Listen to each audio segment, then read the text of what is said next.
Olá, o Pauta Especial está no ar. A Serra da Barriga agora é patrimônio cultural do Mercosul. Uma grande conquista para o estado de Alagoas. Aqui no estúdio está Mário Aloysio e vamos falar com ele sobre a importância desse reconhecimento e como foi todo o processo para se chegar a ele.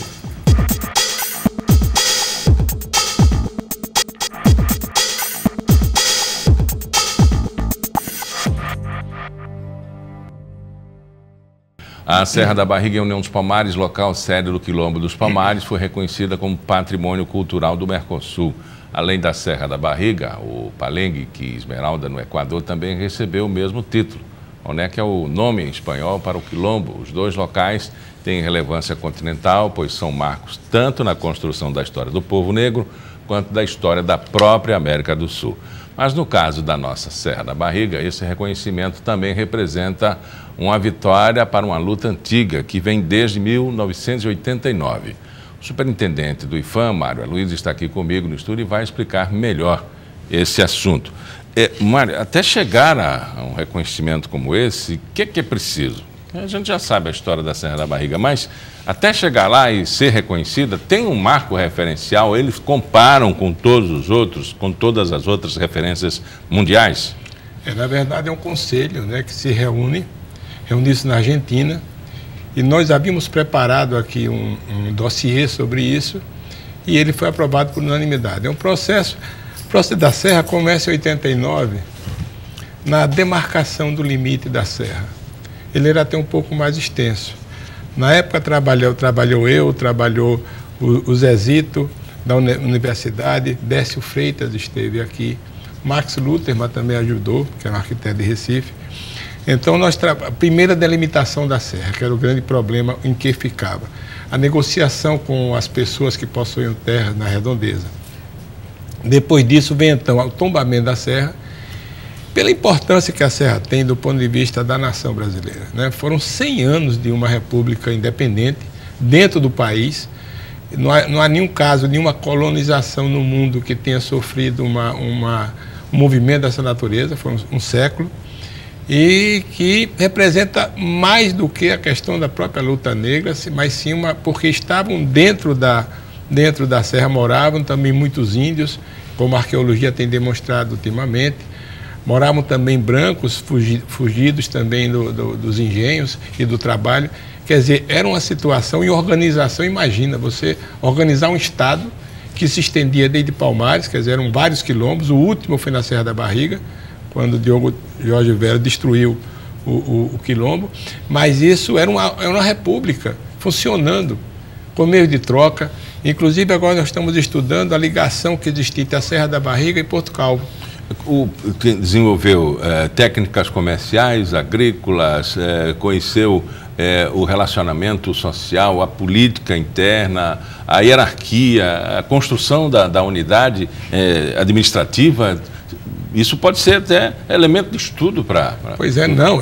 E o problema maior que nós temos hoje em dia é que nós temos pouca documentação, porque como era um fato que o colonizador não tinha interesse de fazer relevo, então, quando existe um pouco registros escritos, isso veio um pouco da memória oral e um pouco também distorcida. Mas é impressionante como é que eles mantiveram. A questão, por exemplo, existe uma questão polêmica também pela questão oral sobre o suicídio dos negros ou se eles fugiram da Serra. Eu soube há pouco tempo atrás que eles tinham uma paliçada tão bem feita no topo da Serra que quando chegaram os canhões, que era uma arma que não se conhecia, que apontaram para a serra e destruíram a paliçada, para eles aquela paliçada inexpugnável. Então eles desceram todos... Tipo uma muralha, né? Eles desceram todos daquela paliçada, e nessa descida foi justamente quando aconteceu muitas mortes, muitas quedas, porque a serra é muito íngreme. Então isso é uma discussão interessante para se ter também. Na verdade, nós estamos fazendo há muitos anos o levantamento arqueológico na serra e tem muito poucos registros. Tem até mais resistência. Mas a resistência já demonstra, por exemplo, que se dominava técnicas de guerra. Exatamente. Técnica de guerrilha. Inclusive, isso é falado há muito tempo atrás, porque é o primeiro movimento de guerrilha organizado do mundo. Então, quer dizer, isso tem que ser... A questão da Serra, ela tem importância que transcende o nosso Estado, transcende a questão do Brasil e da América também, Quer dizer, ela tem que ser estudada com mais dedicação à questão da serra. No momento, quer dizer, a partir daí nós tivemos então o tombamento da serra, depois houve a ideia do nosso diretor Marcelo Brito, que participa do Mercosul e insistiu muito na questão que nós trabalhássemos nisso. Nós preparamos a classificação, primeiro tombamento, né, há muito tempo atrás, e essa classificação veio a partir de um trabalho enorme feito na nossa superintendência, com a Candice, que é uma pessoa que veio de Brasília, com a Fundação Palmares.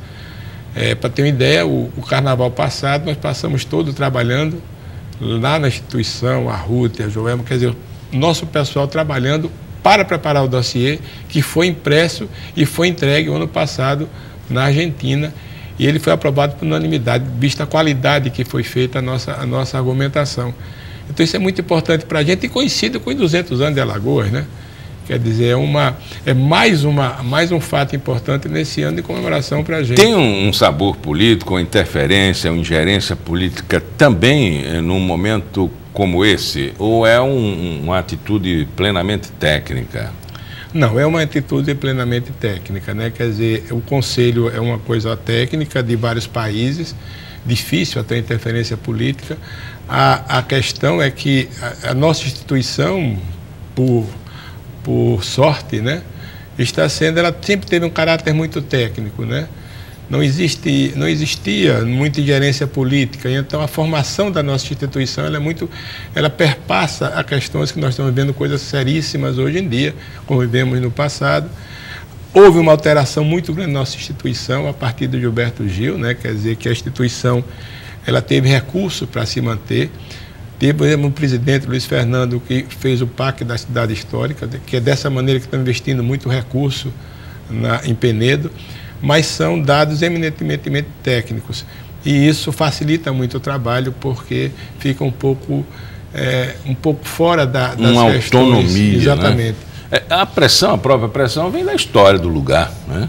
Vem da proposta. Aí sim, esse fato sim, porque esse é o grande problema.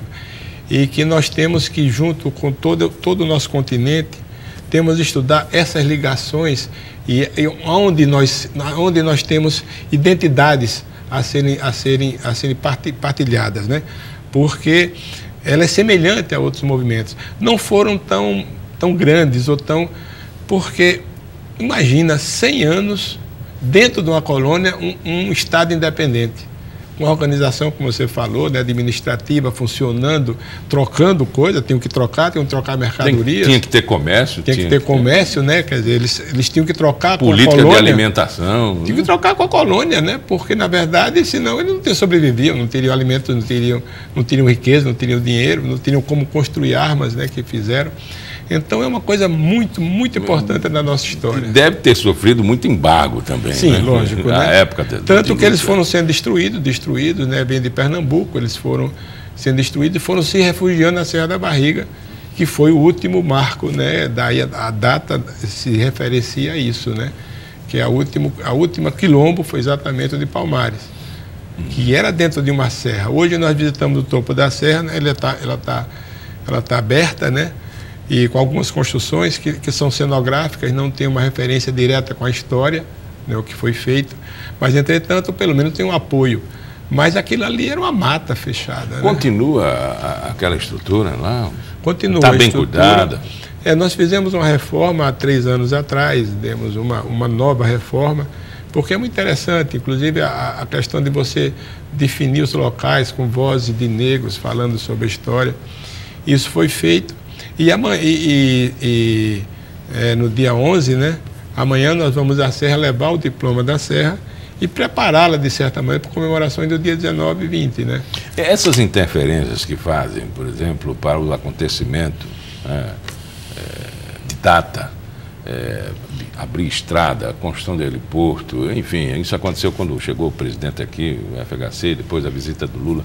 Enfim, elas podem ser feitas quando há um tombamento, qualquer coisa que vá se mexer nela, não tem que ser aprovado, tem que ter um projeto. Tem que ter o projeto. Lá em cima não tem heliporto, existe um lugar que é possibilidade de pôr, não existe heliporto. A estrada agora, o governo está trabalhando nela, mas a ideia, inclusive, é que da da fronteira da serra para lá, você continue com terra, porque o grande problema é o acesso, que é difícil. Quer dizer, na verdade, esse monumento ele vai ter que ter infraestrutura. Por exemplo, um visitante, é um local sagrado, né? Um local como esse, em qualquer parte do mundo, já teria tido uma outra, vamos dizer assim, outra visão, se não comercial, mas histórica, para receber as pessoas. Esse é o grande problema, que nós estamos mudando um pouco de mentalidade. Nós temos muito a visão do patrimônio como uma coisa meio sacralizada e que o turismo, de certa maneira, era depredador. Há uma certa mudança, porque os exemplos que nós temos na Europa, né? Portugal cresceu 3,5% a partir do seu patrimônio cultural. Mas isso ligado a um outro processo, que são roteiros. E é isso que nós estamos tentando trabalhar dentro do IPHAN. Nas cidades que nós estamos intervindo, a ideia é deixar que as cidades sejam sustentáveis, como o caso de Penedo. Estamos criando centro de convenções de Penedo para que toda a cidade participe disso e dê uma forma econômica. Aquela beleza da cidade, ela tem que se reverter também em benefício para a população. E isso é uma mudança de atitude muito importante que está acontecendo. E acredito que a Serra... Nós pensamos para a Serra, temos um pensamento, mas a grande questão é a autossustentabilidade. Mas já existe um caminho de criar na base da Serra, não lá em cima, um grande centro de estudo da cultura africana. Todas as manifestações culturais, dança, música, culinária, artes gráficas, criar na base da Serra um grande centro, inclusive para manifestação religiosa, uma biblioteca específica, inclusive que pesquisadores possam vir pesquisar ali a questão da identidade negra. Isso é uma proposta, ela ficou um pouco em sigilo, mas nesse momento, porque o grande problema é como manter um equipamento desse, que é um equipamento grande. Mas eu já fiz contato com algumas universidades, se interessaram, e a partir daí nós vamos começar a desenvolver. O governador mesmo, nós vamos fazer um concurso internacional de projetos. Por que internacional? Para dar nesse momento uma visão, visibilidade à Serra. Então, o telefone dele está tocando, mas essa parte a gente corta.